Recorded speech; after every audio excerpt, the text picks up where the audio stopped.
Late start, technical difficulties prevail, but right now we're going to work with video working one way. Brian cannot see us, but we can see Brian, and Brian can share his screen as he needs to. But let's start off with, I would like to welcome the Dalton Selectboard for joining us today and listening to this presentation. And I have never run a select board and a committee meeting, so I apologize if we should start with formalities. Do you guys want to start with a roll call in your own process to bring you into session? Do your roll call, and then I'll have Brittany do our roll call. Yeah. Okay. Okay. Our voting roll call starts with Don Davis. present. Tony Pagliarulo. Is present. Craig Wilbur is present. David Markendale, present. Ryan Flanders, present. Very good. We have all 5 members present. Would you like to go through your process first? Thank you. Yep. John Boyle. Here. We have Dan Eska. Here. We have Robert Collins. Here. Mark Strout. Here. Our town manager, Thomas Hutchison. Here. And our chair, Robert Bishop. Here. One point of order. I had a conversation with Lee Davis on Saturday. She would like to be copied on all the minutes from your future meetings, including this meeting, because she's very interested in getting involved. Lee did call my home on Saturday, and we played telephone tag, so we promised to get together this week. Okay. So I'll reach out, but I'll send over all of that information to her. Okay. Do we have a No flag? No? There's a flag in the corner of the football field. Well, let's use that. There you go. Please stand for the Pledge of Good night, Allegiance. Dave. Somebody told me. Chairman Bishop, you want to lead us? Sure. Allegiance to the flag of the United States of America and to the republic for which it stands, one nation, under God, indivisible, with liberty and justice for all. Thank you very much. So without further ado, Brian has been working diligently on the next phase of his deliverable to us, which is really talking about real estate, properties, test fits, and probably some decisions and some discussion points coming out of that. So Brian, thank you for joining us tonight. So feel free to take the screen and share what you like.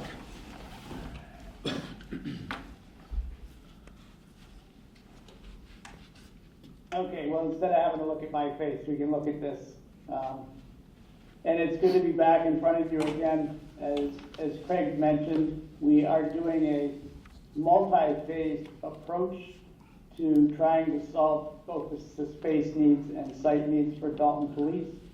Last time I was with you, I reviewed the space needs assessment. The next thing that we were authorized to do were site assessments. So when we do the site assessments, what we are trying to do is get an overall fit of whether the sites are suitable for supplying the space required to put a police facility and the site requirements that were listed in the space needs assessment. And it is not an exhaustive effort to say we don't know all of the underground conditions, we don't know all of the conditions that might be affecting soil bearing, we don't know everything, but we need to gather enough information to give you a judgment as to whether the site is a viable site or not a viable site. The sites that we were given to me through the building committee. And within our contract, we had agreed to review up to 4 sites that were designated by the building committee to determine whether those sites are viable. And ultimately, what we want to achieve is what is the site that has the highest and best use to meet the needs of the police department. So of the 4, we're prepared to say we feel this one of the 4 is the most viable. obviously, all my knowledge in this is limited to the 4 sites I was given. I don't know Dalton well enough to know, but what about this site? What about that site? What about doing this building? All of those questions, if you have those questions, I will not be able to answer. I only have knowledge of the 4 sites that I was given. And with that, we have the index, which is showing how the site assessment is put together. First is just general information. Then the site assessments for 4 sites. I have an executive summary. I have an evaluation and scoring sheet, which I will go into and how we score these sites. And then I do have a final recommendation, which gets to the opinion of, based on the knowledge that I've gained of these 4 sites, which one would I recommend to the building committee in the town to consider further. Now, for some communities, this leads to further conversation. This leads to maybe we need to find a 5th site or a 6th site. Some communities say, no, we understand the recommendation, but we still need to gather some more insight into this site. So we need to investigate further questions that we have on the preferred or recommended highest and best use site. So this is a first introduction into what we've looked at, how we've looked at it, how we come about with our recommendations, and then a further conversation on whether this satisfies your site investigations or whether you feel we need to do something further with these site recommendations. Ultimately, within our contract, the town and the building committee would be determining, yes, this is the site we want you to then apply a schematic design solution to. That's getting ahead because we're not at that point yet.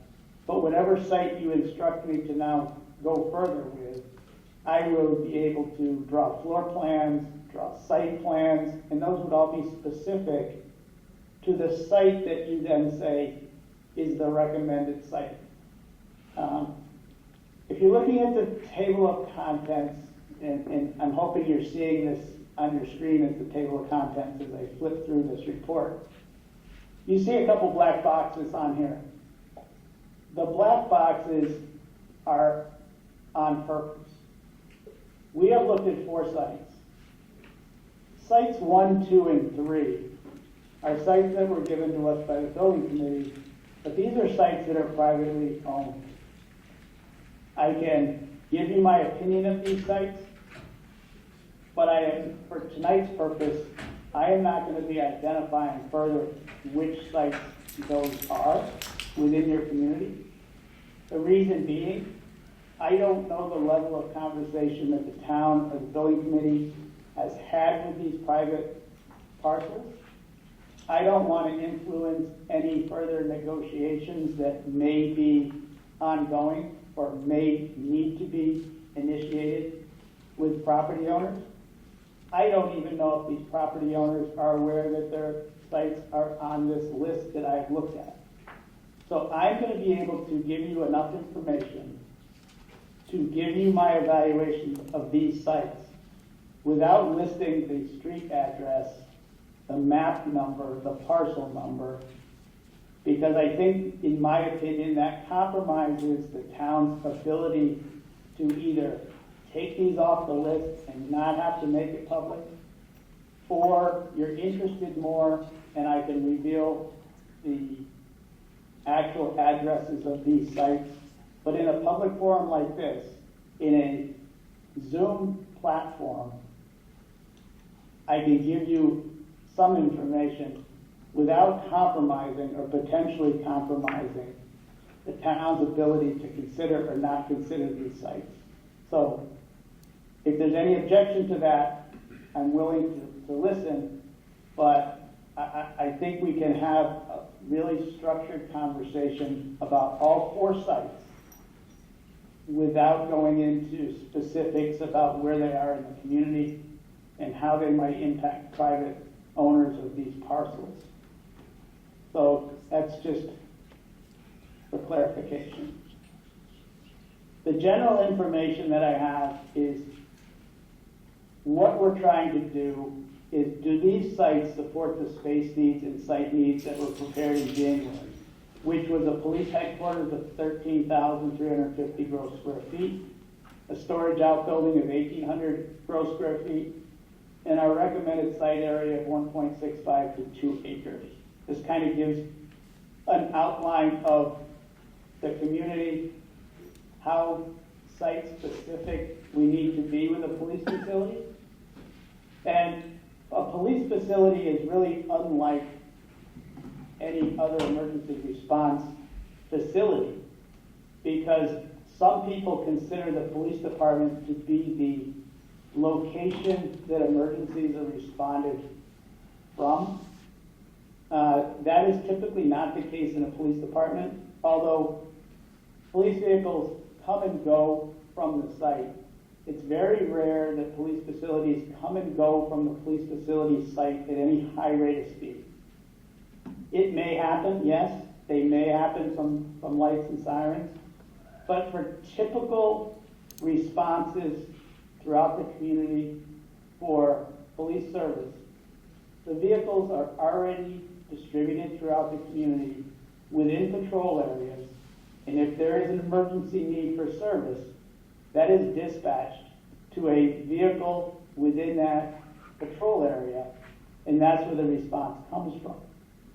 This is very unlike a fire station.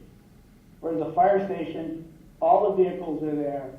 If there's an emergency, the doors open, everybody goes to the fire station, and lights and sirens initiate from the site. Police facilities are very different in that way. For the most part, when you're passing by a police facility, everything looks pretty quiet from the outside. And you can relate that to where the current facility is within the library, within the town hall. The level of activity around a police station is relatively low, and it's relatively low speed. The activity level for public participation to come and go from a police facility is really limited to the specific needs, and it tends to be short-term unless there is a function that's happening in a training classroom, community event in that training classroom. That would be the longest duration that you would typically see within a parking area, within a police facility. So that just gets to some of the things we look for when we're identifying sites and evaluating sites.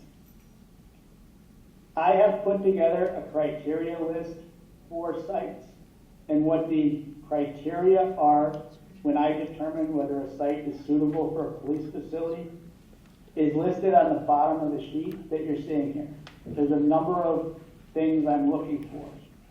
Number one, and I'll explain what these functions are. Number one is acquisition costs.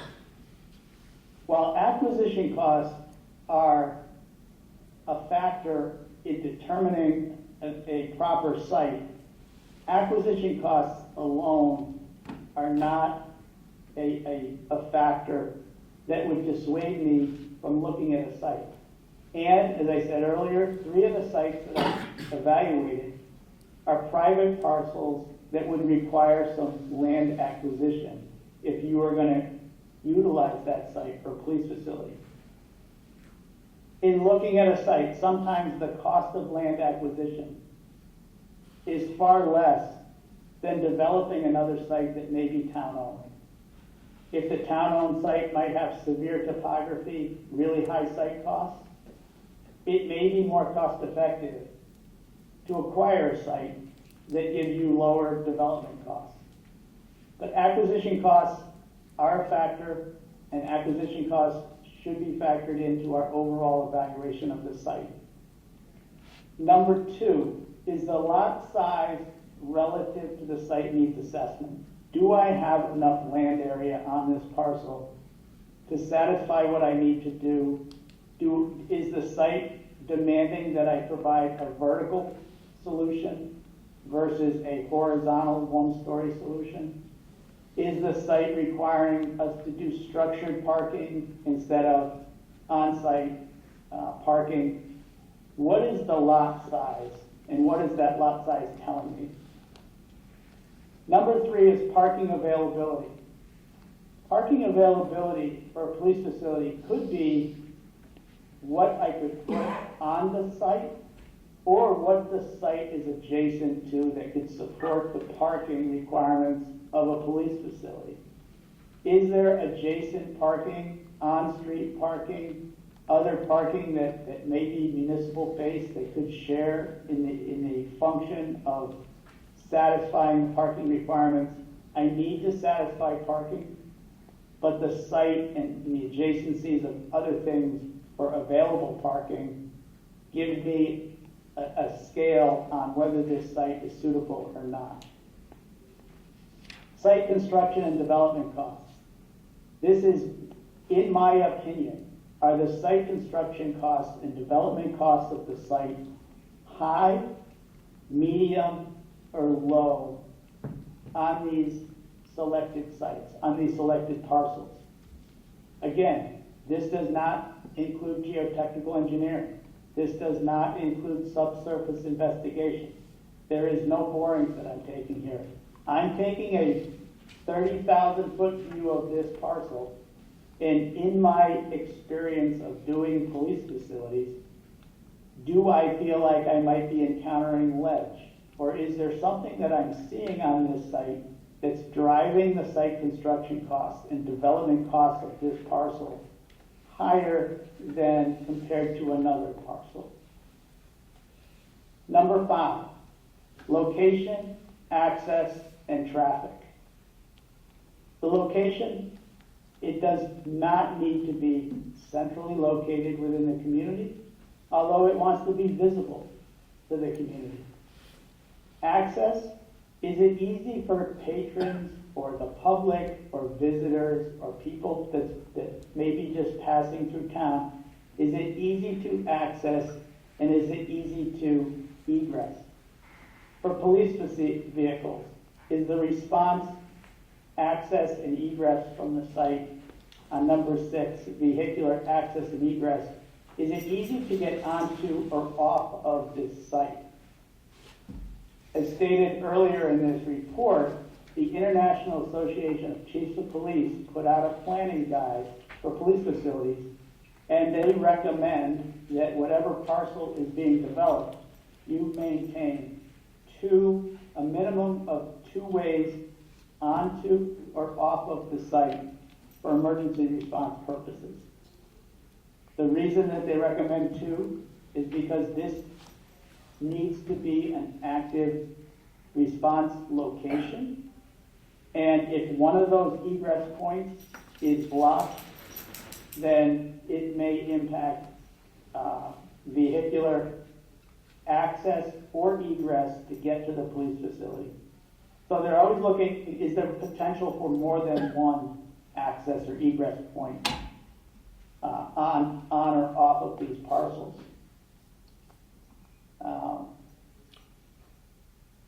I've got 7, 8, 9, 10, 11, 12, and 13. 7 is utilities. Are utilities available? Are they available at the site? Do utilities need to be provided or on the parcel? And is there land area available if we need to provide for water, fire service, power, drainage, detention basins, anything to do with stormwater? Are the utilities available and what I need to develop the site further? Or am I going to incur high costs to bring utilities to this site? 8 is visibility. You're going to invest a lot of money in this solution. Yes, it wants to be visible for the community to know how to find it. That's what I term visibility. Are you making it a visible location within the community that people can have directions to? It's identifiable. You can have signage, and you can make it visible for for patrons.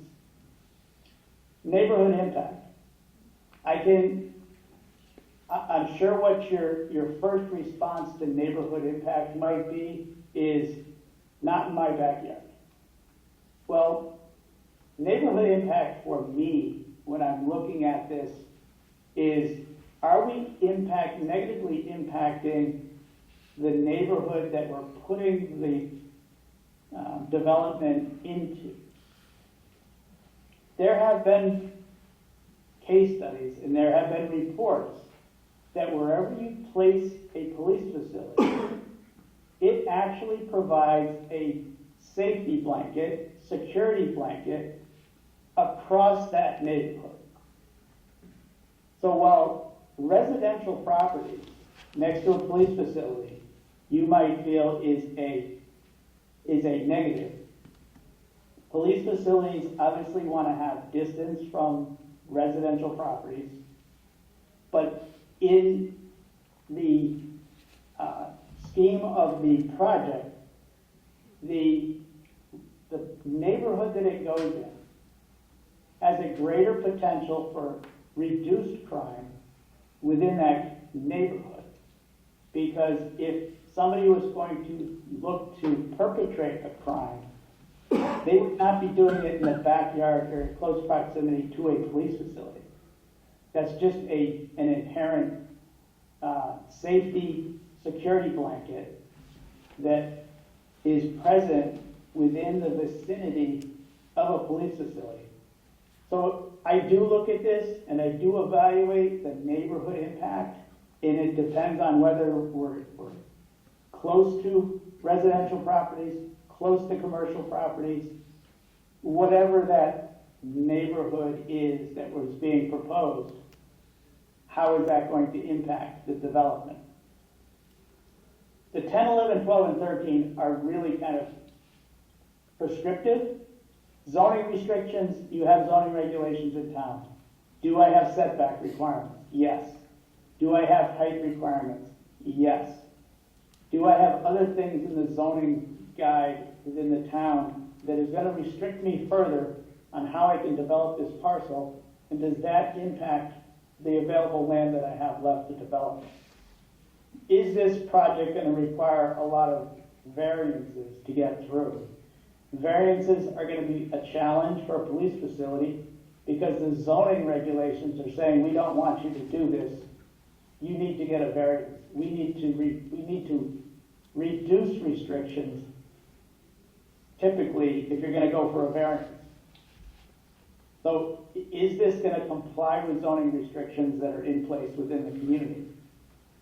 Wetlands and floodplain are just like it says. Does the parcel appear to have wetlands, or is the parcel within a floodplain? Floodplain development is not encouraged if you're within a floodplain. And if you're in wetlands, the wetlands also is a Conservation Commission approval. We need to be respectful of not just the wetlands, but we have to be respectful of buffer areas adjacent to wetlands. So that gives me another variable when I'm looking at these. The last one, 13, convenience. I label it convenience. This is a chart that I've developed. And for me, it's kind of a general catch-all. It's a catch-all to say, is this really going to work? Is this convenient? Is this convenient to able to develop? Put as a final solution for the town to consider? Is it convenient that we could build it here? Is there anything else in this bag of tricks that I'm looking at here that says, is it really just comfortable? And you can think of convenience as big. Is there something that is just making this comfortable or uncomfortable? So I think when I go through that summary 1 through 13, it'll give you an understanding of what I am looking at when I'm looking at these sites. If you're looking at our contract, this is, we estimated 2 to 3 weeks to do this evaluation. These are our criteria. There may be other criteria would help in this. But we're not doing this as an exhaustive, know-all investigation. So as it says here in the paragraph, we don't investigate deeds, restrictions, easements. We don't apply every site to every zoning regulation.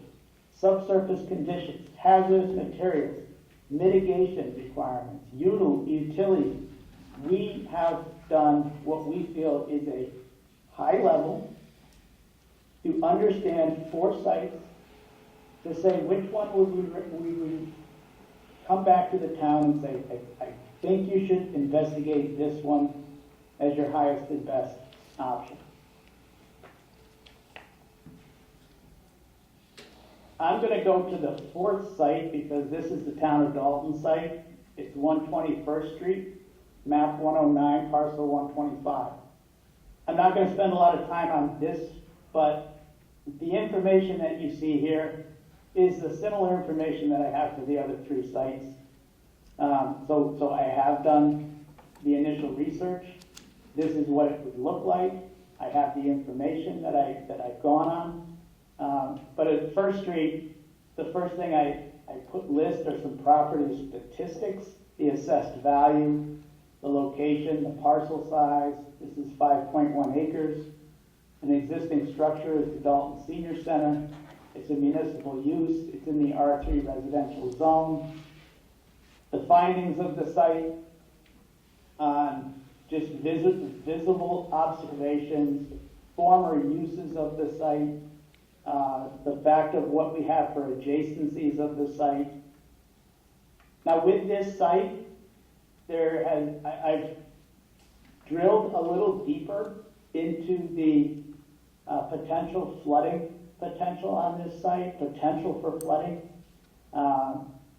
I've been able to get access to prior engineering studies for flood mitigation regarding the Walker Brook on this site. I have gone through those documents, and it did have geotechnical borings within that. It had some recommendations for culvert improvements and mitigation. So it's obvious that the town is aware and the town has paid a lot of attention to the flood mitigation design and the future use of this site for minimizing the potential for flood on this site. You might know more about this than I do, but the research that I have done and the reports that I've seen, this parcel is not within a floodplain. This parcel is subject to upstream flooding due to an undersized culvert coming off of Walker Brook. There have been designs that have been in place, or preliminary designs that have been started to be developed on how to mitigate that. I don't know the conversations because this is since March of 2023. I don't know how the town is approaching that project or not. It's really not within my review, but I just had to review it a little more in depth to understand what it was that was happening on this site. One of the things that's obvious on this site, it's the home of the Dalton Senior Center. So this site has been developed for municipal use. Not only would you want to mitigate any potential for flooding for a future development on this site, but you'd want to also do that for existing development that you have on this site. So it would be a dual purpose to protect both the senior center and any potential further development you have on this site. But there is a history on this site of municipal development. The former high school structure, I don't know when it was removed, but it was removed. I've seen pictures of where it was placed on the site. The elevation of the finished floor of that high school was subject to flood, as I said, from the Walker Brook upstream. I don't know, and I did see how Storm Irene, Hurricane Irene that happened, did bring floodwaters from the Walker Brook onto the site. But it appears that the engineering that's been done is in response to those events and in response to trying to mitigate those events. Groundwater is not the issue on this site. Groundwater is considerably low on this site, and I was able to gather the information from some geotechnical borings that were done. The geotechnical borings were done at the perimeter of this site. It did give me information as to groundwater levels in this area. Groundwater levels are pretty low. And it did also indicate that there's some level of fill on this site.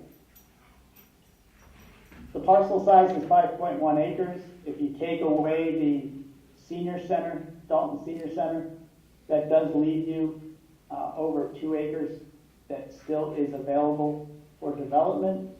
It has frontage on 3 streets. It's surrounded by residential properties, but also adjacent to the senior center. Utilities seem to be available as far as the development of this site. In addition to a summary of findings, I also have photographs. Like I said, I'm giving you this as an example of what you would see in the report for all 4 sites. So we have pictures of these other 3 sites, the private sites. We have findings of the other sites. This is what it would look like. I take pictures of leading down to see how vehicular egress, vehicular access, all of the items that I listed on our criteria list are evaluated and represented through photographs. So the executive summary that I'd like to jump to talks again about those 13 items. And I put them into a site evaluation scoring sheet. So for parcel 1, it's a 2.7 acre parcel. It's privately owned. My ideal site, if it's an ideal site, I give it a rank, and these are the values that I would put on an ideal site. And an ideal site would total 100 points. So that's my criteria. This is not something you're going to find in a manual. This is not something you're going to find in an IACP or Mass Chiefs document. It's something that I've developed, and I've utilized this for 30 years on how I rank a site. So for site number 1, a 2.7 acre site, the lot size relative to the site needs assessment, I gave it an 8. And you might think, well, initially I needed 1.65 to 2 acres. For this I have 2.7 acres. But it's the shape of the site and the configuration of the site, which is a unique, it's not a rectangle, it's not a square. It's a different configuration of property lines that would make it a challenge, and I can't give it a 12 because of the proportions of the property line. The acquisition cost is a 2 because it's not a town-owned site. So it does not rank high as far, and you would have to purchase this site. And I know the assessed value of this site, and so I gave it a 2 out of 10. Parking availability, because of the configuration of the parcel, I gave this a 6 out of 10. And the site construction cost also was 6 out of 10 because of the features of the site, what's existing on the site, and what may potentially need to be removed from the site. These are all raising the cost of site construction. It's not a vacant parcel. It has properties that are developed on this site. So developing a site further, in my opinion, would need to then remove some existing site construction. The location, access, and traffic, out of 8, I gave it a 6. It has a good location. You can access this site easily. The traffic on this site can be managed. So the site did pretty well as far as location, access, and traffic, and vehicular access and egress on and off the site. Again, I give it a 6 out of 8, which is a pretty good score for getting cars on and off, having a visible location. Utilities, it has utilities to this site, 6 out of 8. And visibility, it's a very prominent site. I gave it a 6 out of 6. So yeah, it has some qualities to it that it's very visible to the community if you were to choose this site. Neighborhood impact is 4 out of 6. It's only lost a couple points there because of impact, and the unique configuration of this site means that there would be more of an impact to neighborhood residential properties, and we would have to develop that pretty close to other residential properties, just because of the configuration of the site, the location of the site. Public transportation route. I don't know if I mentioned this one earlier. Public transportation route, is it located on a public route or public way? Also, you could add to this if you had any mass transportation or bus routes. This is something that would make it easier to get to for other people that need public transportation. The public transportation route, it scores very high because of its location within the community. Zoning restrictions, I took 1 point off because of its lot configuration. It does not appear to have any wetlands, does not appear to have any floodplains. But just the convenience of looking at this, I took a couple points off because of what's currently on that site, how it's going to have to be managed. Is it going to be easy to do? Will it gain public acceptance? That's all part of convenience for me. So this site ranked 69 out of 100. That's site number 1. Site number 2. Site number 2 ranked 48 out of 100. Site 2 was 3.3 acres. Had a lot of challenges. A lot of the challenges had to do with the existing uses on this site, the amount of available land. The 3.3 acres was not all available for development. Only a portion of the 3.3 acres was available for development. Again, this is a private site. It was a private site that I found a lot of challenges, even down to convenience, giving it a 0. It's going to be a lot of regulatory issues that you're going to face with this site. Some of the things that rank, 6 out of 6, it is on a public transportation route. It's visible.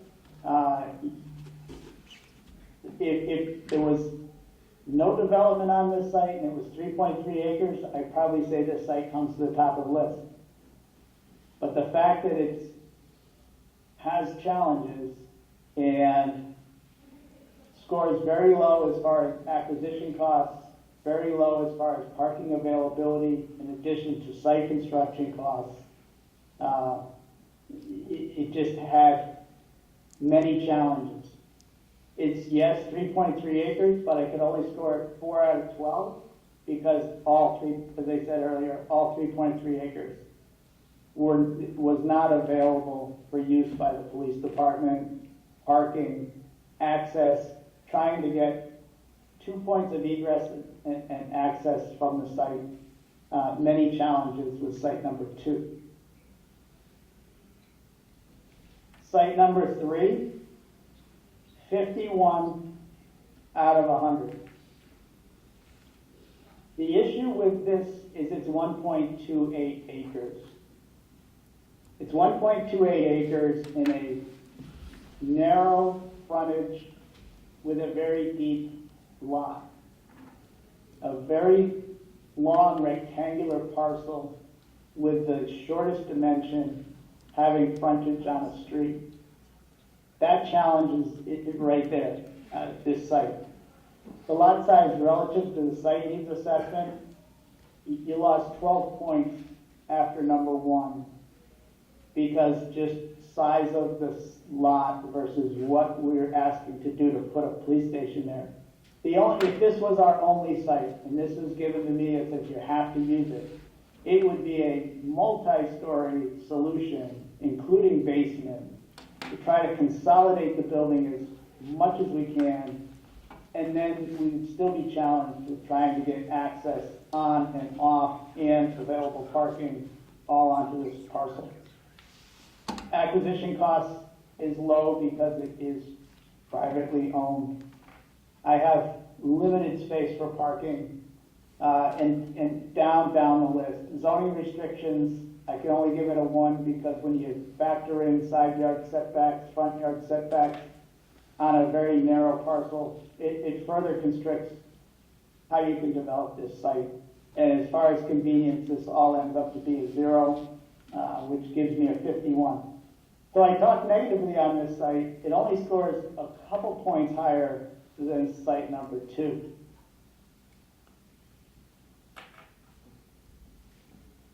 Site number 4 is the 121st Street site. The final score on this one's an 85 out of 100.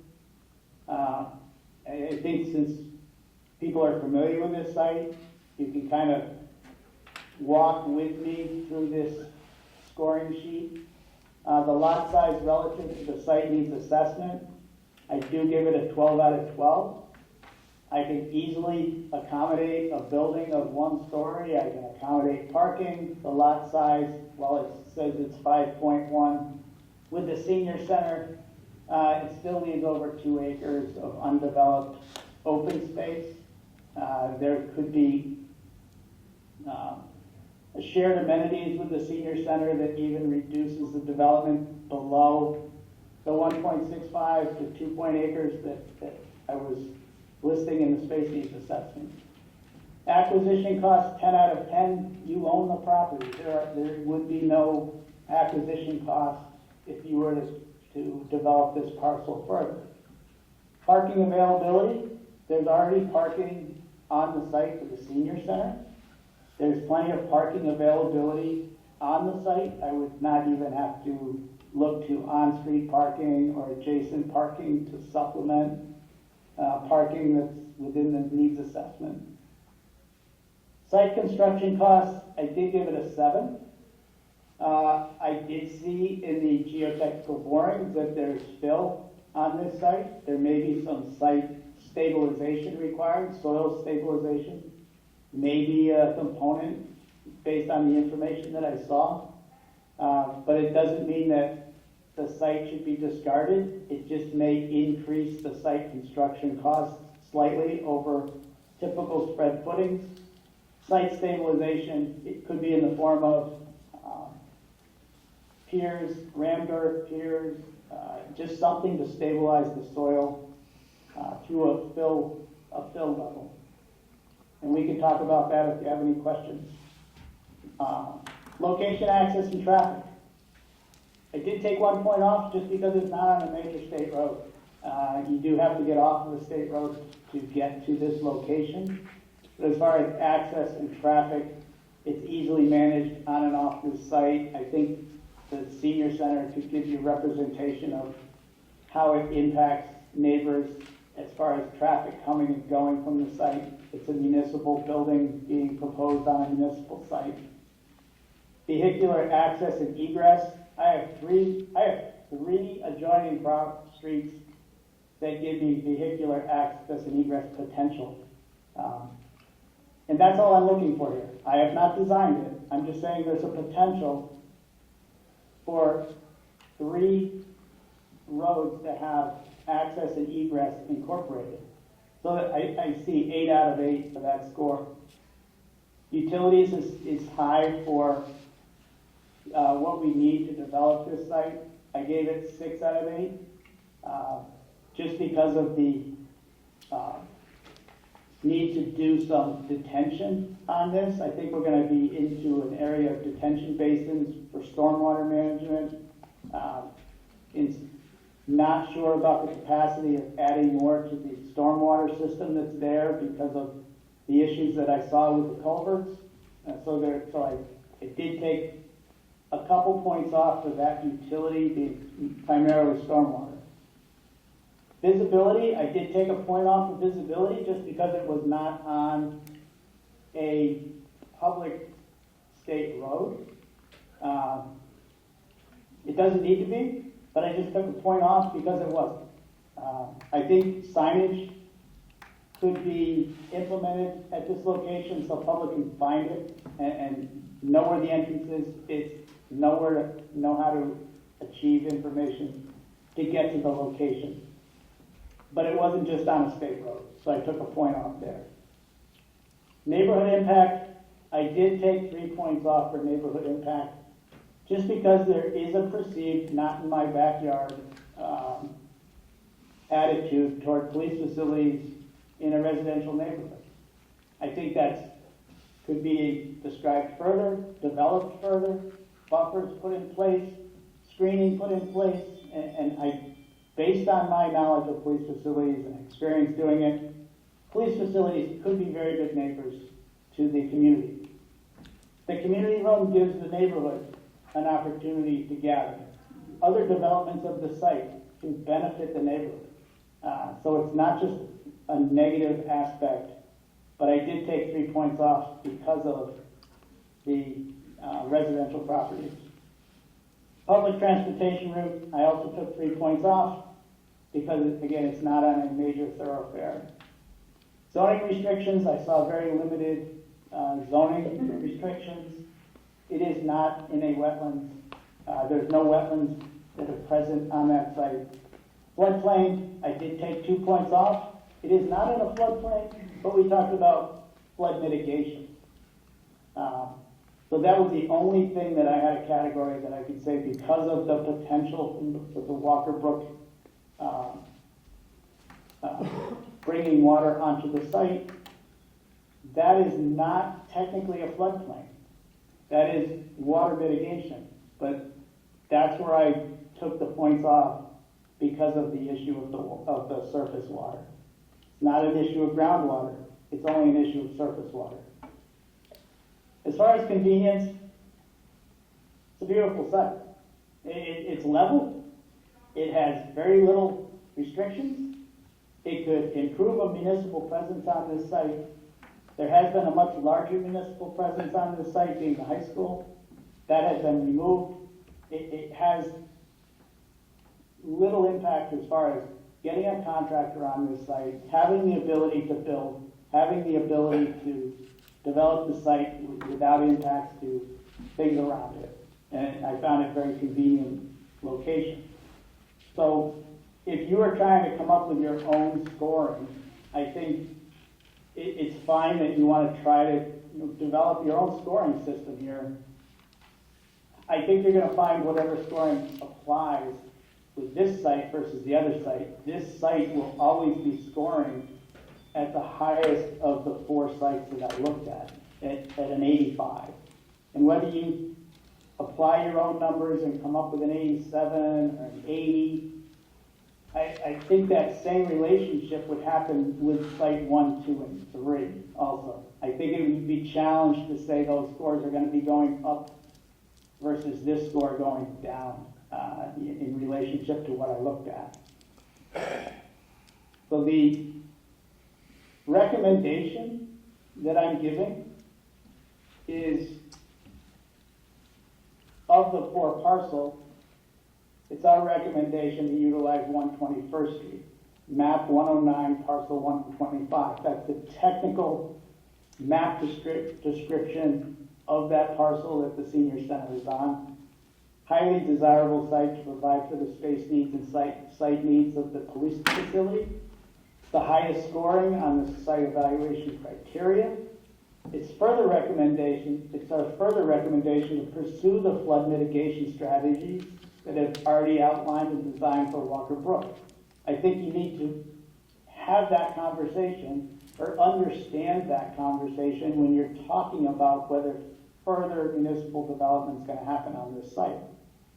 I think the flood mitigation strategies would prove to be a benefit for the future development potential of this parcel, as well as further protection of the Dalton Senior Center.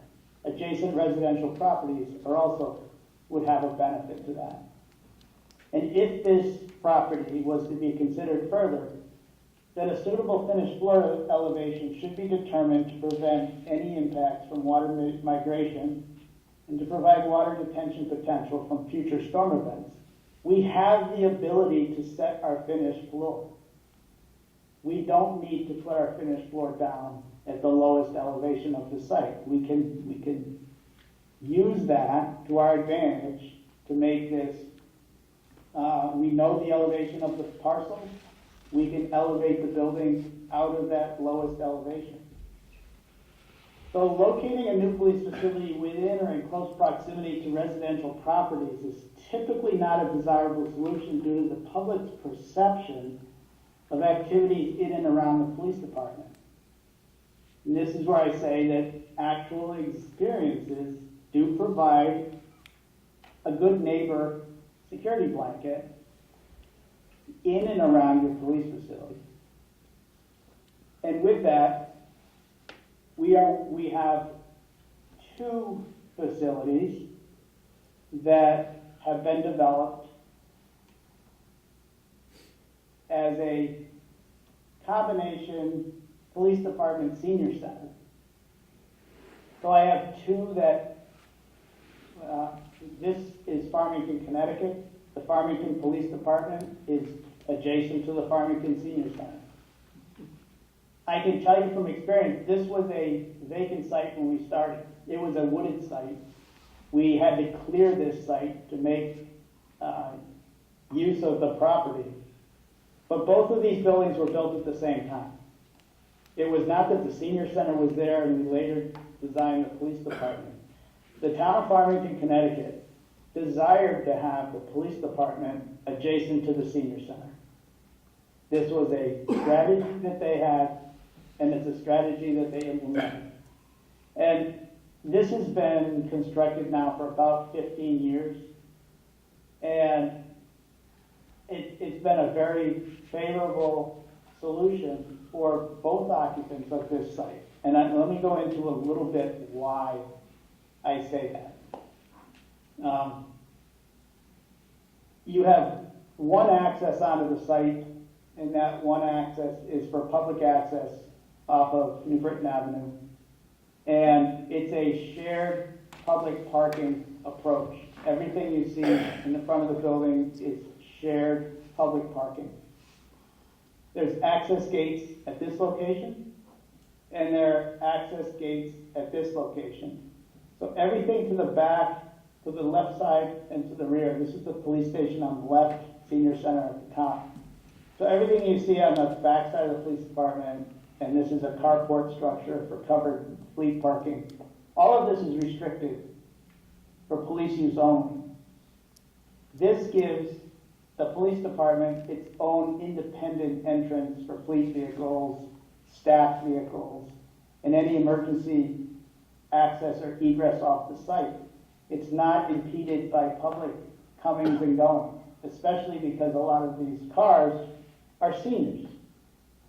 But what they've also found is they put too much parking in here. Because what they found is the parking is heavily used during the day for senior center use. Very light used during the day for the police department use. The police department has a community room in it, which is this lower rectangle. And there's also meeting rooms in the senior center. But in the evening, the seniors and the use of the senior center is low, where the community room might get used at night by the police department. So that combined parking finds that there's a deviation from daytime parking needs and nighttime parking needs, and the two facilities don't compete at the same rate during the day or evening for public parking. And they found that the parking here is always more than adequate. Because of that, they don't have both functions going simultaneously. They found that the police department gives the seniors a feeling of security while they're on the site, and there's a feeling that they could get increased response times if there was a need at the senior center. Everybody at the Farmington Police Department responds to medical emergencies, and there are people on site that can respond to medical emergencies at the senior center 24/7, 365. Response time is short, and it's been utilized in the past that they need medical response and medical needs at the senior center.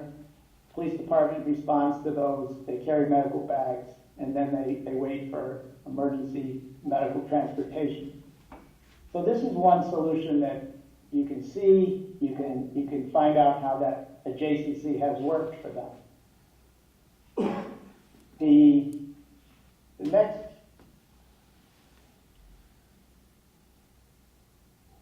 The next one I have is Windsor Locks, Connecticut. Windsor Locks is, you probably know Windsor Locks because it's the home of Bradley International Airport. Bradley Airport is located in Windsor Locks, and Windsor Locks had the need for a police department and a senior center. This site plan is currently under construction. It was it was a vacant parcel, it was a wooded parcel, we cleared the land specifically to build a police station next to a senior center. And we worked with building committees from the town to put together this plan. Taking some of the knowledge that we had from Farmington on how public parking is utilized. This had 2 lanes of public coming off of Spring Street. And it also had a 3rd lane, which was gated for PD entrance and exit only. It was a similar concept to Farmington.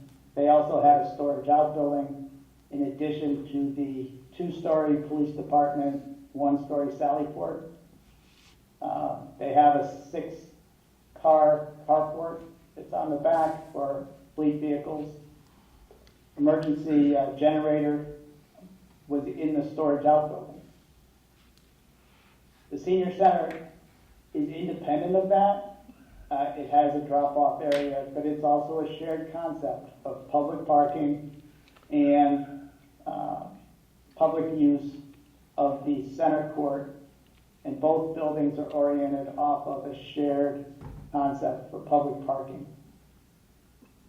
Doing it this way, I think the parking that you have at the Dalton Senior Center could be looked at to supplement public parking needs of the police department. I think a complex could be developed that could be in the best interest of the town of Dalton, best interest of the senior center, and have a very good solution for the police department. And this also came with the very popular pickleball courts that everybody likes now in pickleball. So there are 2 examples that I can give you on, does it make sense? Is it a good idea? Is it a bad idea to have a parcel of land cohabitated by both the senior center and a police department? That's how this report was put together. That's how I made my summary and made my recommendation. I'd like to turn it back over to you, Craig, to see if there are any specific questions about how I went about it and some of the things that I might have discovered along the way. Sure, I'm going to open this up to the select board and the committee members in a moment, but thank you, Brian, for the presentation. I just wanted a clarification. The site scoring that you use in your weighting system for sites, how many sites rank above 85 when you actually get them to design development level? I mean, is there a magic number you're trying to meet in that scoring? Well, highest and best use, as I said, I'm only I only know what I know about the site you've given me. If I have a site that's 85 or higher, in my opinion, it has a very good potential for develop for a police facility. The only thing that kept this out of being 90 or above is what I read into about the floodwater mitigation and how that was being impacted. I don't know what the town has plans for with that. I don't know any current information that may be impacting Walker Brook. I don't know if there's been other development in the area of Walker Brook that may have mitigated this already that I might not know of. If there is, then you would be in the 90s with this site. And in the 90s, I can't find a site that I've developed that has 100. There's always something that I'm going to take points off for. So this would be scoring very high in my history. Okay, thank you. I'm going to open it up to the committee and to the select board for questions. I would just ask that the questions that I've collected from the various committee and board members, very helpful, and thank you so much. But I don't know we'll be able to get through all of those tonight. So what I'd like to do is focus on what Brian has shared tonight mainly, and if there's questions about his presentation, we can get those answered. And I will circulate the questions that I have after Brian's presentation, and those will be an ongoing response for those questions. But just wanted to make sure that we didn't take too much time with questions if we're going to get more answered later. So, Tony? Yep. Brian, thank you. I just want to be clear. In terms of the needs assessment, we're talking about a one-level building and a storage facility also of one level. We were talking about the needs of 13,350 square feet. The site would tell me whether that's a one-story solution, two-story solution. I would try to give you the most cost-effective solution given the site that we're developing. So 13,350, yes, that would very easily be a one-story building. But if the site dictates that I need to go multi-story, and if it's more cost-effective to go multi-story, that would be the solution I would be proposing. And just to follow up, we're all concerned in terms of, it's not a flood plain, but you've mentioned it's flood prone. So in terms of having a finished level, you can do that, you said. However, there have to be flood mitigation. So we're talking about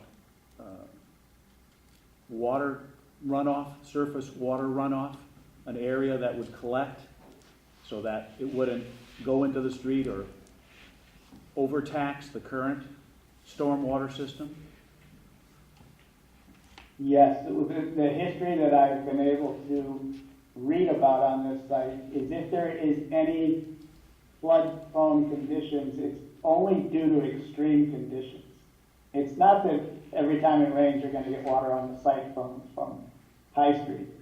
This is from severe weather events, which I think we all know they're maybe happening more regularly, but they're severe.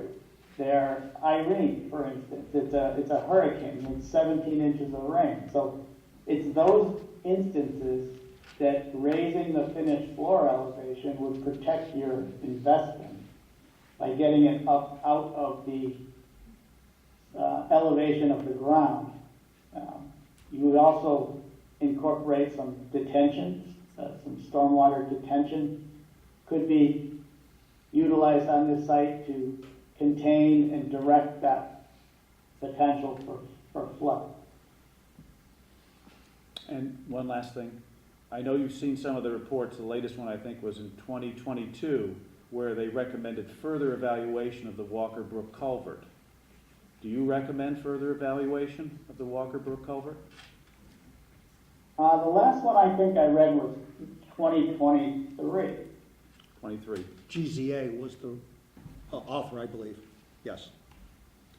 So in 2023, there was a preliminary design that was put in place to provide mitigation. I don't know anything further about that 2023 recommendation, but there was a recommendation made in that report. So what I'm saying is, I don't believe there's been any mitigation. Would you recommend to this committee that we further evaluate in terms of mitigation using Walker Brook culvert? Yeah, I think the conversation, if you're developing this site for a police facility and expanding municipal use on this site, I think you should have a clear understanding of the potential for this floodwaters to enter this site. Thank you. Yes, Mr. Bishop? The site, as it is right now, has to go to town meeting because it was voted when we tore down the old Dalton High to put 5 houses there. So any further use has to go back to the town for a vote. What happens if that fails? What's your backup plan? Well, the only backup plan I have, I've only investigated 4 sites, so all I know are 3 sites. You can see the scoring sheet. There is another site that scored. I would take the scoring sheets and say that's my next site, unless there's another site that comes up that you still want me to evaluate. All I know are the potential for 4 sites right now. I would go down the list in the scoring sheets to say parcel 1 is your next and best parcel, but you can see how the scoring sheet differs, and that is due to everything that I mentioned.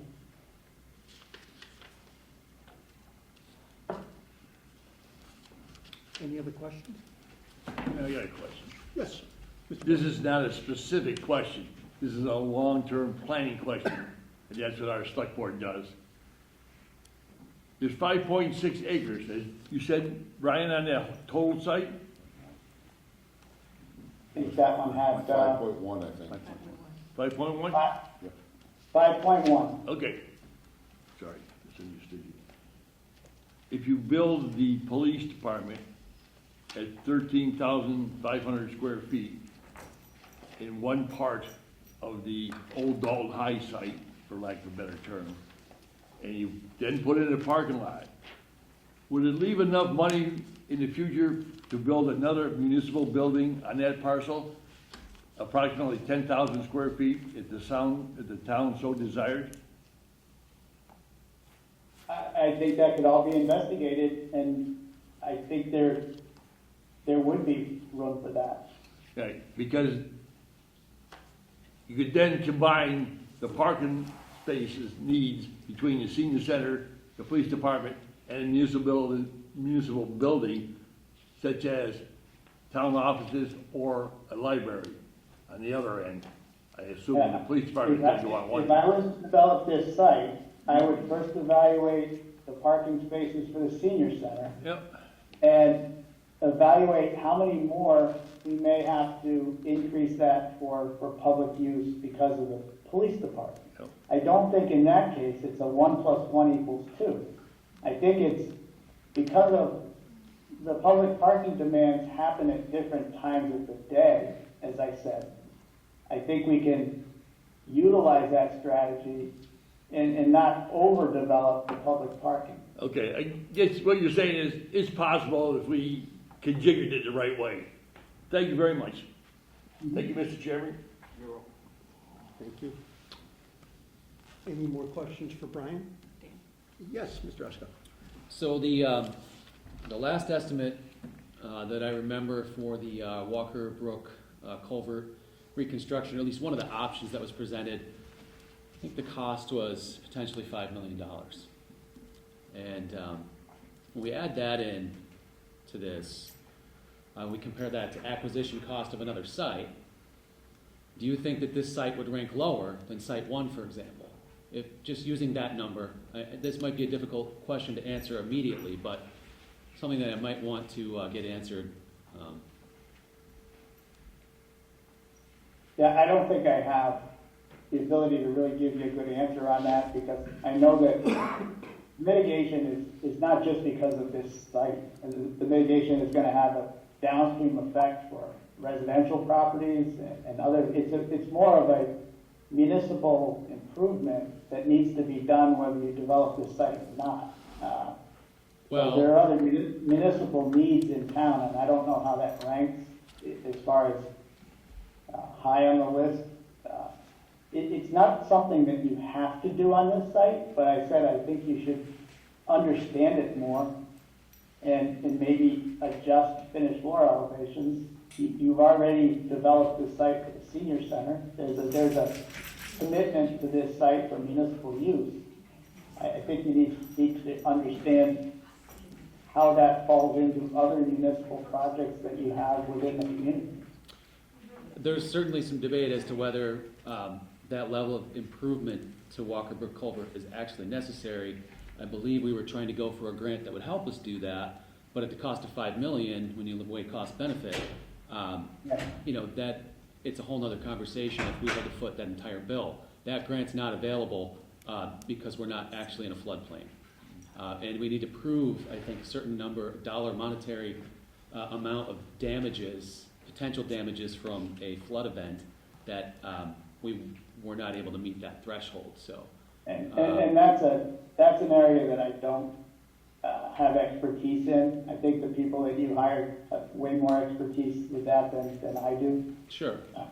My point being, if we were to incur a cost of, let's say, $5 million worst case scenario, and that was back in 2023, that's gonna definitely change the economics and the rating of that site. Site number 4. So, that's it. It's question and comment, but it needs to be looked at more, I think, in the full context. It might not get an 85 if we really have to do that and incur that full cost. Yeah, that's a good point, Mr. Esco, thank you. Yes, Tom? So just a follow-up to that. I'm not a professional at nothing, but I think our first hurdle is gonna be, and this committee has talked about this several times, is the residents in that area. As far as, I think, what we felt was the residents' feelings about it first.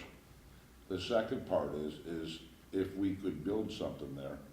So a lot of people, there's a lot of conversations.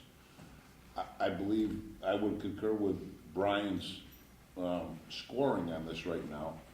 And we were always told we couldn't put something there because it was designated for houses. So to get on the Walker Brook thing, when you read the reports going back from the 80s to 2023, there are contradicting reports to that. But I don't know if there is, but I imagine through our grant writer and some of the processes, if we could execute and put this property back to use, we might be able to help with the Walker Brook problem and the flooding and the thing of grants that might not be flood grants or conservation grants or whatever, but there's still, we have grant writers looking into a lot of different things. And it might be $5 million today, but in the cost of construction and in the preliminary stuff, we might be able to shrink that down with grants and serve two different things. So the only thing that I want to put to this, and I think, Greg, sorry about this, I'll just move into it a little bit further, but I almost promised I wouldn't do this. But if it's 15 million today, tomorrow it's going to be 16.5. The year after that, it's going to be 17, it's going to be 20, it's going to be 30. With approximately 2,500 residents, taxpayers in the town of Dalton, okay, about $400 a year per household, we could be at a $30 million payback over 30 years, which is a cup of coffee a day for everybody. And that's all I just want to put out there. That's what we're looking at. If we really look at this thing, it's just a point of fine tuning it and getting directions from you guys. Thank you, Don. Sorry. Yeah, we also gotta remember, our taxes are gonna go up about $400 a year this year too. So now you're talking $800 a year. No, so 2 cup of coffees a day. But I just want to put this out there, and we have a new voting process going on, whatever. We're not gonna solve this problem overnight.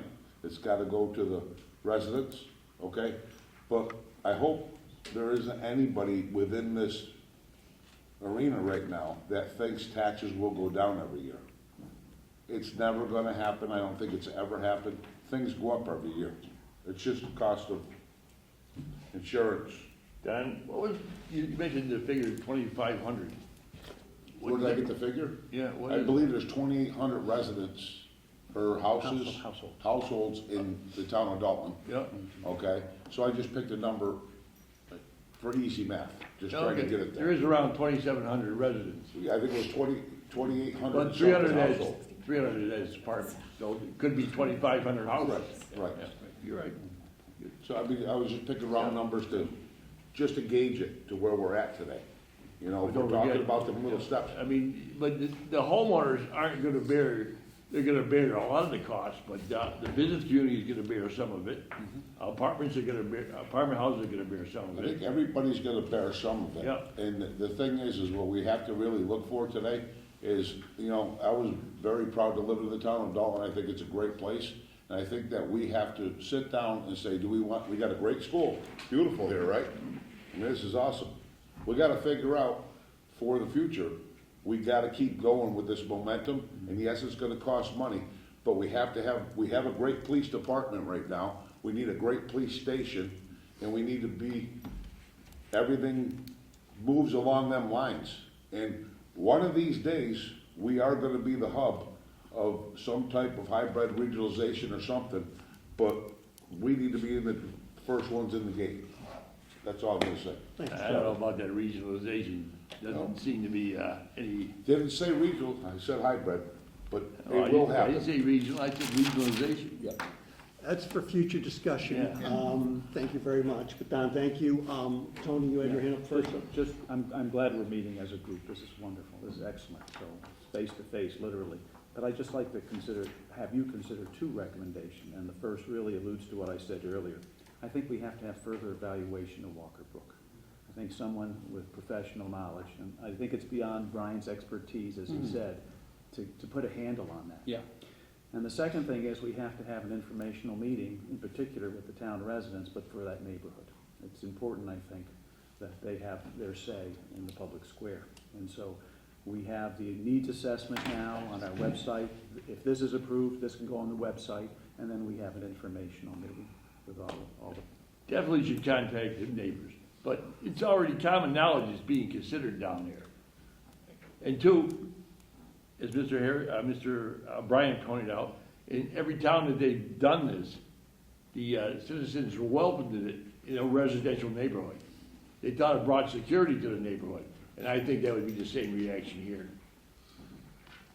Mr. Esco, you had your hand up? Yeah, I was just gonna say, I do agree, I think overall, that Site 4 on First Street is at the top of the list. I can agree with those findings. I just wanted to bring in that idea of the additional cost for Walker Brook relative to an acquisition cost of a different site and compare. But that was, I just want to get that conversation going. But I do agree, it does rank at the top of these four, for sure. I No just question want to about put this back to you guys, one more thing. Wherever we build this problem's still been here for 40 years, we still have to deal with this. We So still if have we- the senior center on there. Excuse me? We still have the senior center on there. Right, but we still have to deal with this problem that we've all known about. But if we could merge these two problems together and have one great solution and have different avenues of getting grants for different problems, I think this is probably the best uniting if the residents are on board with it. Agree. Mr. Collins, yes. So, I understand the scoring criteria here. Are we, as the select board, gonna find out where lots 1, 2, and 3 are? I will share that information with Once we approve the report, right? team. Once the report's been approved, I will release the addresses. They're private property, and I didn't feel comfortable releasing intimate discussions about a property without the property owner's consent. So I apologize for having Brian do that, but I can give you the sheet. Basically, you've been given that sheet before in the ranking Okay. of the properties. Those properties are still the same 4 that we gave you in the ranking to begin with, so I'll share that with you. And then back to the Walker Brook thing. I mean, this is something that's been kicked down the road. Keeping kicked.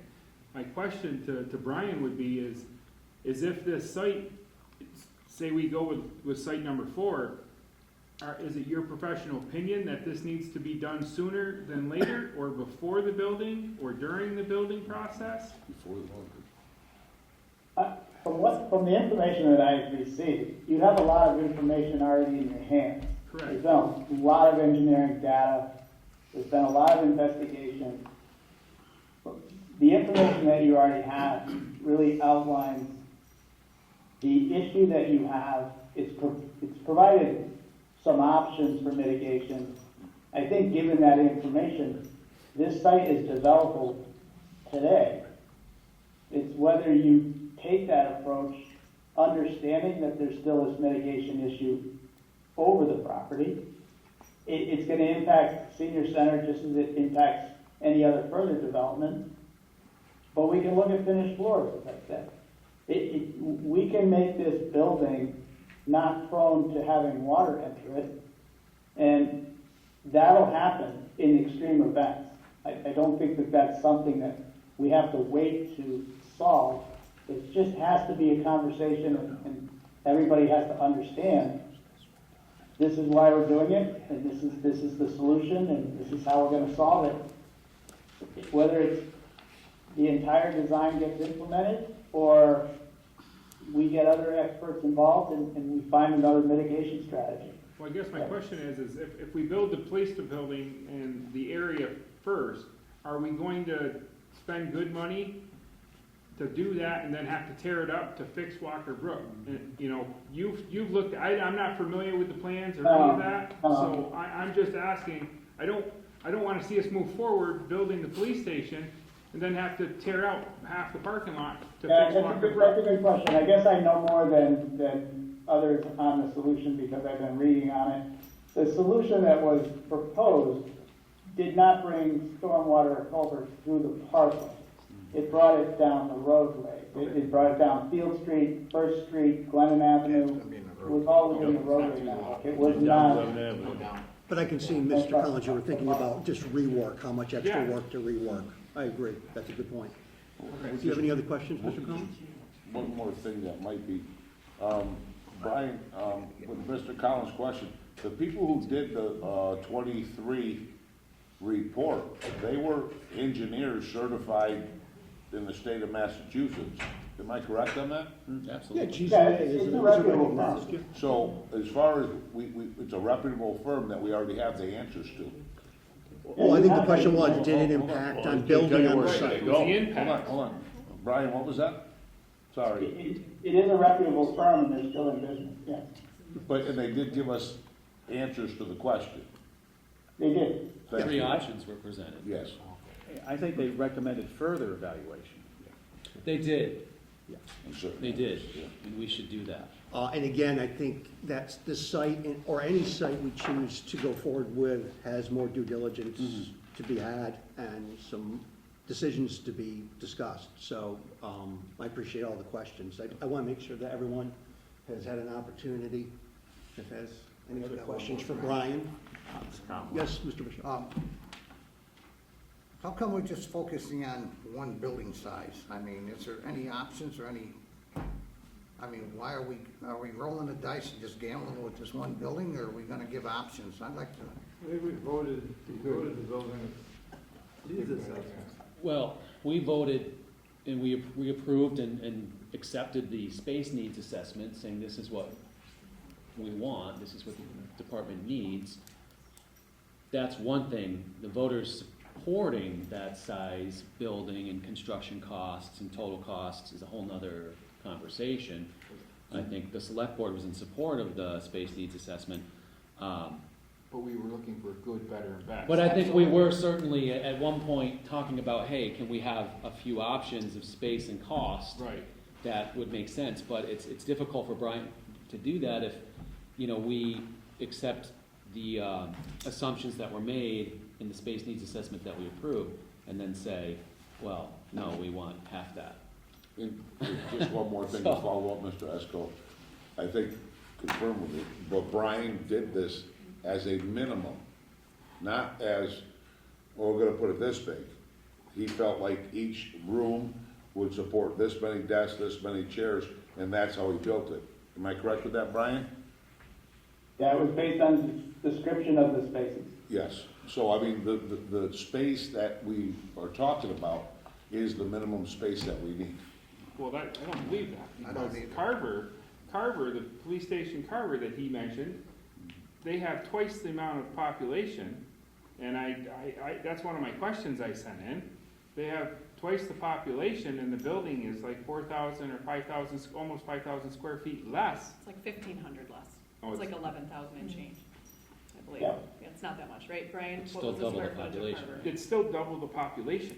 Doesn't mean the call volume is more. I was gonna say, Brian answered all my questions, a lot of it is on call volume. Well, I don't want to divert too far, but I have 21 questions that I will answer through an email, and many of these questions come down to, are we going to look at another type of building? Are we going to look at what can be value engineered out? What could be an alternative and added back in?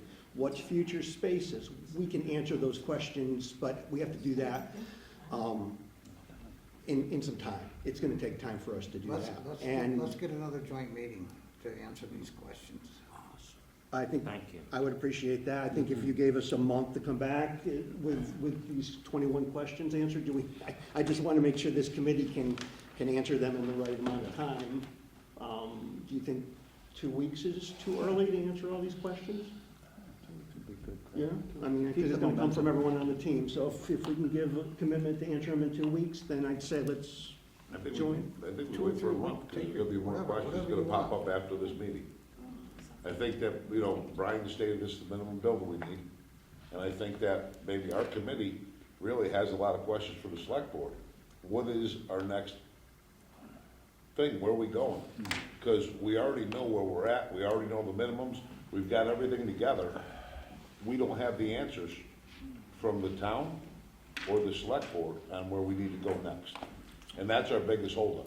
How about we put a tentative meeting for 2 weeks, in the event we need it, we'll schedule one out shortly after that. In the event that we don't have enough information in 2 weeks to meet again and have a Just let us meaningful know, try discussion. a week or so ahead, and we'll get, Okay. I'll get a consensus if we can meet. To be frank with you, I mean, if you talk to people in town, one of the issues they're very concerned about is this news of Lanesboro building a police station with an ambulance attachment. I assume that would be at least 2 bays. Now, they're going to have a total of 7,000 square feet, I believe, so it's gonna cost approximately $7 million. And people say, why aren't we doing that in Dalton? Because I think that's a question for the board, and I'm certain you've heard that already. Well, actually, Mr. Humes probably can answer that question, since he is the architect of record for the Lanesboro feasibility study. So he's been working on this project. But Dave Martindale and myself went to a joint select board public safety meeting in Lanesboro a few weeks back. And we listened in on some of their lessons learned. And part of their lessons to us were, do public polling, do public workshops, do not design in a vacuum, allow public opinion early. Doing that will save redesigning and efforts that will cost more money later. So things that they were just saying were helpful for them. I would strongly advocate for that. Definitely listen to the public, because it's, again, it all comes down to the taxpayers. This is But a lessons learned just on that project, to support what Don was saying, when they first started 4 years ago, they were looking at a $3 million building that was triple the size. And now they're looking at a $7 million building that's a quarter of the size. So that just shows you they've lost quite a bit of buying opportunity over the years. So you strike when you can, because things will change with tariffs at any moment now. So it's a matter of timing, money, and the opportunities being put before us, all in a nice, perfect little pot. I gotta leave, I'm sorry. I gotta Okay, any more questions for Brian before we let Brian go? And thank you, Bob, I appreciate it. Your effort. I got another meeting. No more for Bob? No more for Brian? Okay. Brian, thank you. We'll be in touch. Thanks, Brian. Thank you. I'm going to circulate these questions. These are questions that have no authors. but they are questions that have been asked from people sitting in this room, and I would like everyone to just take them for record, and I will do my best to put them into some answers over the next 2 weeks. And if there are more questions, please funnel them through myself and Don, Thank you, sir. and we'll do our best to get them answered. But I think there's some pretty meaningful questions in here already, and I think those being answered will solve a lot of the questions you're asking. Is there enough down that way? Everyone get a copy? I have one, thank Good, you. okay. We're all set, you have one? And we'll save one for Sabrina at some point, because I'm sure she'll want one. I'm sorry? Oh, hi, Lisa. I'm not gonna put you on the spot and ask you to tell us about all the money you found us. However, I did want to share that Lisa did start to put an application together for some pre-development zoning monies. It's a grant. We understand that we may not get it. We understand we may not accept it, but she is going to be applying for that grant, which will allow us to potentially pay for more studies of the Walker Brook issue and help solve that problem. So I'm not sure if there's anything else you want to add to that, Lisa, or any exciting other pots of money that you've stumbled across? No, there's actually two grants that are no longer going to be made available, so we can, I don't want to necessarily share bad news about funding, but the Housing and Urban Development HUD funds, the Community Project Funding Grant that I was hopeful about is unfortunately eliminated. There's an issue potentially with tax exempt bonds that I just wanted to mention, just so you would be aware of that.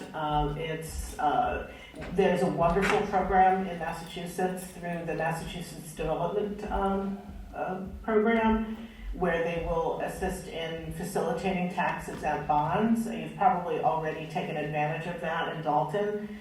There's also green and sustainability bonds for new capital projects. That's $50,000 to $500,000 grant for infrastructure for new HVAC and solar panels, things like that.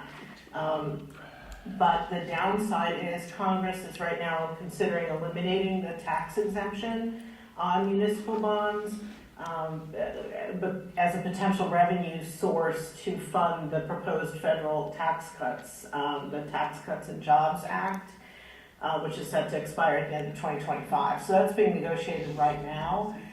Even if that does pass, however, it may not be a death knell for these, but it's going to add an additional burden. So those are the downsides right now. But what we're doing is putting the grant through for planning and zoning through the one-stop office. And we're looking specifically at the Rural Development Grant. And that is not a huge grant, that probably be between $50,000 and $75,000, possibly $100,000 for planning. It could cover some costs around the flood mitigation study or whatever needs to be done around that. So I'll be talking more in detail with Craig about what we want to put in the budget for that. But that would potentially be a great opportunity for a planning grant, and that is due in June. So we're working on that right now. And there's actually office hours that they provide for additional guidance. So I did sign up for 2 of those office hours to get some additional information for that grant. But they do provide a good deal of technical assistance to the municipality in putting that project together. So that's where we're at right now. Right now I'm just looking to see what else might be changed with whatever budget votes occur. So it's going to make a difference in terms of the federal funding for sure, but there is still state funding available and potentially federal funding that we're going to continue to look for. Lisa, great. And I don't want to put words into your mouth, but if I remember from the table, I don't have it in front of me, you had gathered that there might be up to $3.5 million available in grants and various funding sources. The chief is working with your elected officials on possibly essentially a member item project that can be funded through state funds, but that does originate with federal funds. So we're hopeful around that. The chief has been doing a great job with her relationships with those folks, and that's potentially a $3 million grant. And the chief can tell you much more about that because she has been working directly with them. She had to leave, so we'll leave it at that for now, Lisa. Anything else you want to share with us? No, that's good for now. If you're having another meeting in a couple of weeks, we can get some more information on that potential $3 million grant, and hopefully we'll know a little bit more about what other decisions are being made that may impact the funding options. Through the chair, Lisa, can she look around for any water mitigation grants and any sewer culvert grants or any other type of grants that if we could merge this thing together? Since she's out looking, if we could do something to help us out that way a little more? Yeah, I think anything that's aimed towards infrastructure grants might be worth looking at. I know that state just pushed some culvert money through, but That's what I was gonna bring up. Yeah, you did. they did, but I'm not sure what the conditions are. I think that has to go under a public roadway in order for it to qualify, which High Street might make I that. know. It does, Route 9, because that Walker Brook. Because it connects It over. connects all the way across Route 9. So there's that that's potential safe. there, Yeah. and so we'll have to look Yeah. Definitely, more into that. might be first come, first served, so you gotta jump right on there. I'm telling you what to do already. I don't want to put Lisa on the spot. Anyone have any questions for our grant writer? That was the only thing. Thank you, Lisa. Thanks for joining us and listening in. Okay, thanks so much. I moved that the select board adjourn. Well, that's fine, because I'm going to say We're the same just thing about for done. us. So. I have some more questions. I thought we were all done. Can we just give it another minute? Sure. I thought you had to go somewhere. I'll leave at 7. 15 Mr. minutes. Esco, what 15 would minutes. you like to say? Thanks for passing the questions around. I appreciate that. Looking at number 21. Just want to timeline. Lead, 12 years of effort. Of course, their project is significantly larger in scope. Lennox, 10 years, same situation, larger in scope. Lanesboro, 4 years, reduction in scope, oversize, I believe, or over time. The reason why I bring this up is I understand that they do some community surveying and polling, engagement. I feel like that's what's missing here in Dalton right now. Lee did it. 'cause I If we're gonna talked focus on one thing as a priority, let's put that to the top, is my advice, my thinking. There's other things too, certainly. It's not exclusive to working on other items, but Lanesboro did value that polling information. They actually referred to it the night of the meeting and basically reminded everyone as they were going through their options what the polling results were, and righted the ship pretty much by having that information. So I think it is valuable to have. I'm just not sure how the best way to get that information. Well, we've been talking about it since we started. Since we started this, we wanted the community input. But with question 21, after the community's input, which we've been trying to do since day one, all right, and they decided to go ahead, Lennox has been 2 years after the warrant. Once you get the vote. To watertight.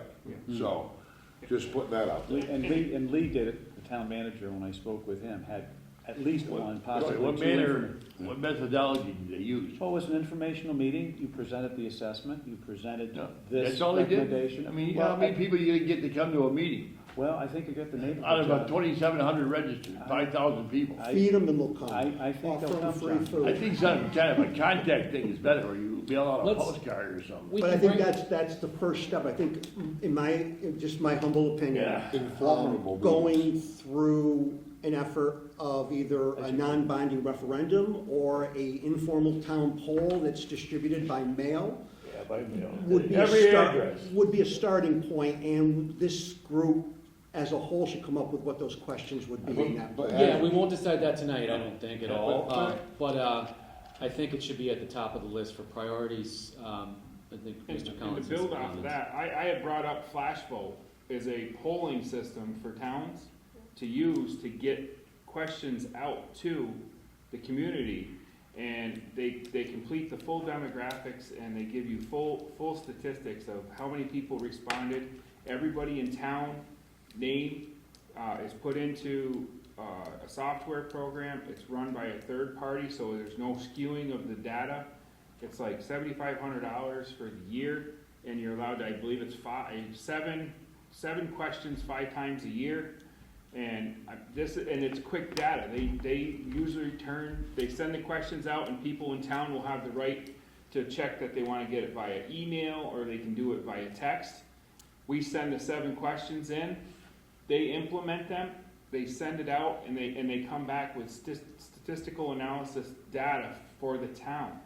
And they answer those questions. They'll tell you how many people responded, how many people answered this yes, how many people answered no, how many people didn't have a thought. And I think that right now, not only for this case, but even other issues we have in town, could be very, very, very positive for the select board and for the committee to move forward. I mean, the easy question here is does the townspeople want a new police station? Going back to John's, do people want this, and where do they want it?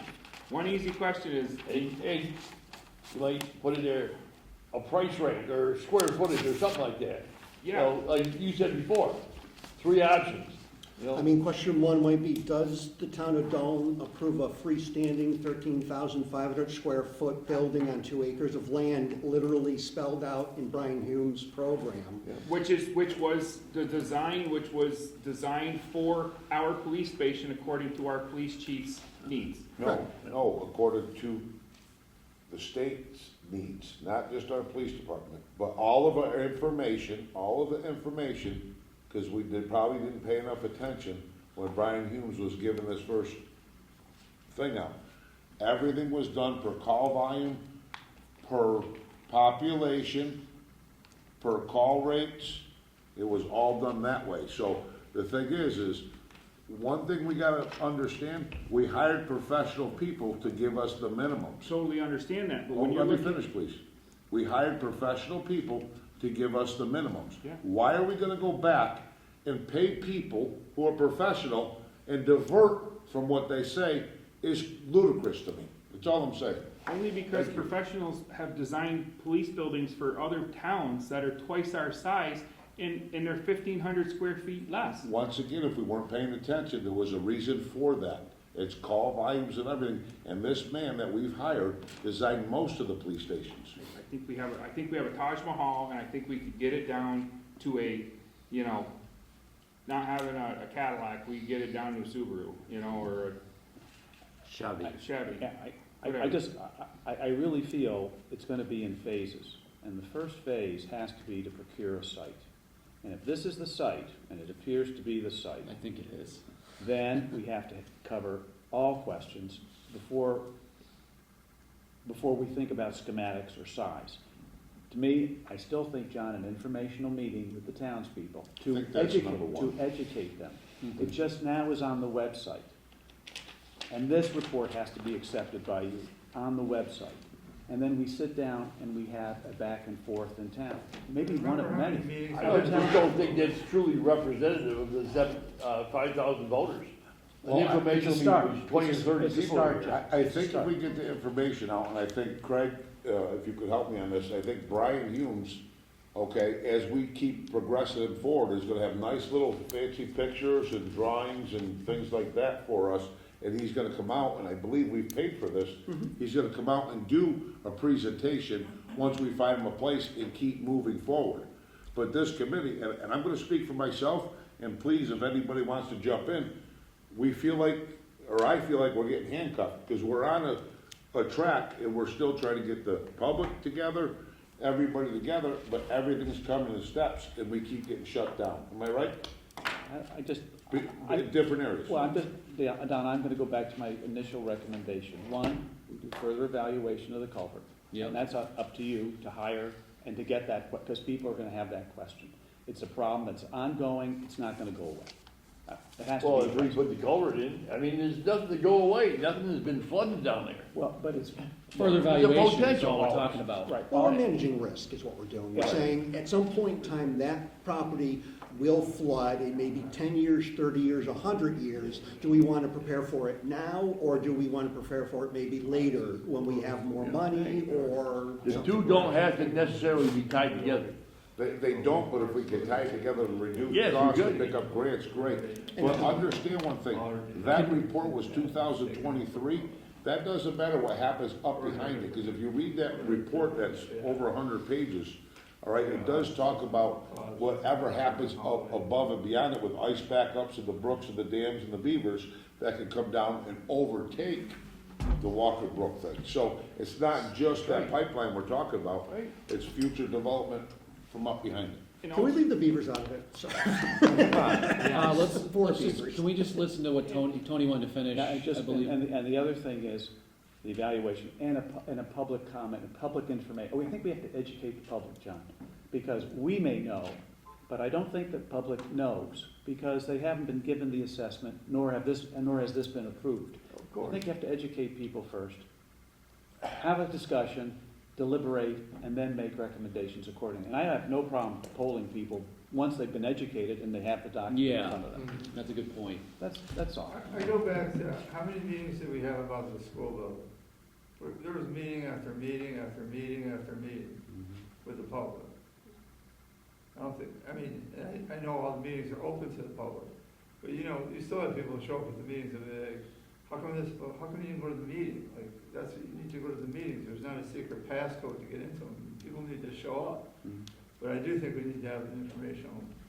And We just have to make the effort. And just to follow up on that, as Mr. Boyle says, and everybody sitting here, everybody's talking about to the town. There's town people that are talking about this police thing, right, with everybody. Absolutely. So it's not like it's a quiet, dead issue and nobody knows what's going on. We've been very vocal, very upfront, and, you know, I think this committee's worked their tails off to get us to where we're at right now. And, you know, we just need clear direction to move forward. But definitely, the community's input is probably the number one thing. That's what we need. That's the number one thing, and everything else we I can agree. keep working on the side. But the whole community, Absolutely. that's my problem, Dad, not some informational meeting where there's 30 people here. Oh, no, everybody's invited, John. He's invited, but they're not gonna come. But John, Well, what can we do? listen, Well, I think I'll this is help put where some we- money up for food. I think we're getting a little worried, a little ahead of ourselves, but the true answer to that is a nice venue, feed people, make it an Yeah. event, give them information, tantalize them, and Lisa, our grant writer, actually has a little experience in community development, so she will share with us as we move forward ways of getting community I'll engagement. be frank with you, I have discussed it with him, it's the first time I've heard about it. But I mean, enchanted with Bob's idea or suggestion, a professional polling of the all the residents of Dalton. Yeah, and I think we can, Part and parcel. we have to look at this in kind of segments, is we don't know if the town will accept building a building there. We don't know if the zoning board of appeals will uplift and change the zoning, because we haven't gotten They to don't that have point to change the yet. zoning. You can put a governmental building in a residential zone. You know, there's no zoning problem or border. What do you just do, a special election for that, or, No. You don't I have- mean, even with our- the townspeople have to appropriate the money. Yeah. but you can build an R3 without a Yes. change of zoning? Yeah, residential, I don't yes. have the answer to that question. I don't know that, John. Maybe, I don't know that. but we should find out if that is the case, because we'll need Well, support for I that. think what Mr. Brian Chairman, I was didn't hear saying- you. What was your question? I knew what you said. Oh, no, I was talking to Don, I'm sorry, I didn't ask. But you asked about putting it in a residential zone. No, I Oh, think, can you change, do you have to change the zoning? No. In order to build a commercial building? Governmental on that buildings No, are you wouldn't have allowed to in a change the zoning, residential no. zone. zone? No, you would always keep it as R3?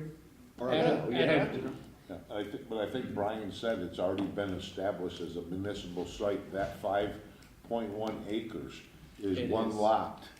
And it's It's already And the municipal previous use. school, it's a municipal site. The biggest thing is, the town, Dave? You have a- Let's engage the Bob voters. pointed out that there had been a vote when they tore down the school, there was housing questions, and it was voted that that would become housing, and that needs to be clarified, that we're not choosing housing anymore, we want it to be Of municipal. course, that's gonna have to be rescinded, and it's not housing, it's houses. 5 houses. Residential. Right, Housing. single-family housing. Yes, Yes. I know the issue was the multifamily housing, they did not want in that development. it's not like, Yeah. it's, in the engineers, Hill Engineering drew up a plan, you can divide it into 7 lots. Cluster zone. No, it's not cluster zoning, but they're 70-foot lots, because it's R3. They come up with 7 lots, yeah, you go around the perimeter of it. But then, because of the problems with the property and the culvert, it was reduced to 2. It's only feasible to build 2 houses, 5 houses on 70-foot frontage lot by, Dan, help me out here, 100 feet deep, R3. Yeah, well, Not gonna- it's 70 feet frontage. I'd rather on not one. guess. Say 101. I'd rather know. So But, we know that there are steps we're gonna need to take on this property. One is due diligence, one is finding out if the town people want this. I think that's key. And giving them enough information so they can answer that poll meaningfully. And I guess the question is, when is that time? Well, When Brian has further developed and he has some renderings and some site plans to show? Or do we present it as an idea verbally to the I townspeople? think you gotta show a concept. and if there is ways that we could do smaller venues and set up times to where, hey, on, Wednesday night, every Wednesday night for an hour, there's times, and make it different. Senior center at 9 o'clock in the morning, maybe a couple, 1 or 2 people from this board could go there, so we're not violating the open meeting laws, and try to talk to them and answer questions. Because I believe all of us have worked very hard on it, we're all on the same page. Yeah, I think And Mr. what's Boyle, that approved is- answers your question. How do you get people coming? Yeah. You make as many open available times as you can, and you give it, you hope for the best. Again, At different time slots. Yeah. Because people I don't work during think, the you're day, still but- only gonna reach, probably maximum a couple hundred people.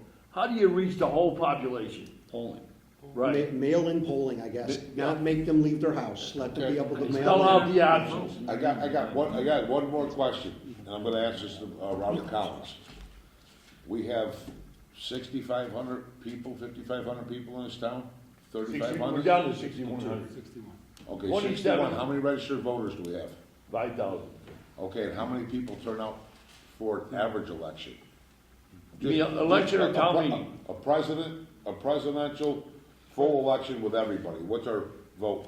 3,500. Okay, so there you just answered your question. 3,500 people for everything going on, but are only the ones that sign up. So we're at 50% then. But I think John, I That's think John, not I poor think John, logic. I think John's point is when we have a town meeting or we have a regular, town election, we're lucky to get 300 people to come and. Well, that's what I'm getting at.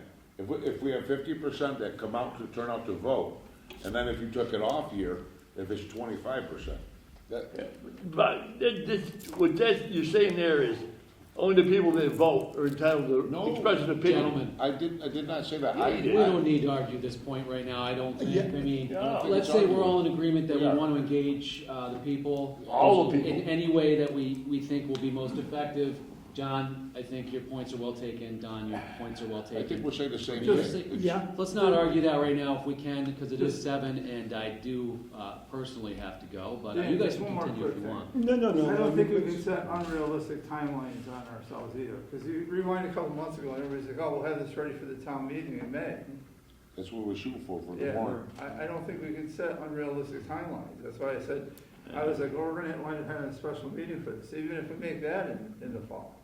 So I think we just keep moving forward, everybody's doing hard work, Yeah. and, we have a goal in mind, what we want. If somebody wants to get together and draft a communique, we get 2,700 envelopes, address them, and mail them out to people with a return. I'm big on, you want the community involvement, you gotta do the community, not just a couple people here and a couple people there. We We'll can have to send come out up to with a everybody. question. Yeah, It's the same everybody, question, every 2,700 addresses, residential addresses. Exactly. Could the committee develop? Why don't Some we suggestions. develop suggestions of question or of ballot questions, and we'll submit it for And we approval? can all talk about There it. you go. Yeah, I'd say that's a good plan. I like it. Motion to adjourn. Let's make, And then we can also discuss, we have to figure out if we want Brian to put together some renderings prior to a community meeting, or kind of start prior to that with a community meeting. And But- just communicate where you send it out, you can say where, you can go and view this at your pleasure, it's at the senior center. The renderings, anytime you want. Yeah, once we do But one, it's we important really to need them contact all. everybody, not a select few. So let's agree that we'll have a meeting in the next several weeks. We'll put out a feeler for what's available and where we can actually have it. I'd vote to have it here again, this is if cool. we could. This is absolutely great. Yeah. This is Yeah, we can cool. sit here and talk to each other. Yeah, and the school was Yes. more than glad to Not let us people use talk it to again. the audience, So to us. I'll reach out to them for the next meeting to be here. Hey, great for me, it's good for me, I think. And then just I one love more- this setup. One I more already thing, did. if you guys, Say it. if you guys could just think of ways that we could help get a feeler out and just start pushing this thing out to everybody, because that's what we're really trying to do, and we've talked about this, once again, from day one, is trying to get the community on board first. If we do the community was on board, our jobs would be a lot easier, and our timelines would be shorter, right? We could all agree on that. And don't forget, we draft some up, put it in an envelope and address it. We just put it in the town mail, it doesn't even cost us for the posters. Yeah, we got the town mail it out. Right, there you go. Co-chair to co-chair, may we move to adjourn? It was moved and seconded here. Second. All in favor? Aye. Thank you, gentlemen.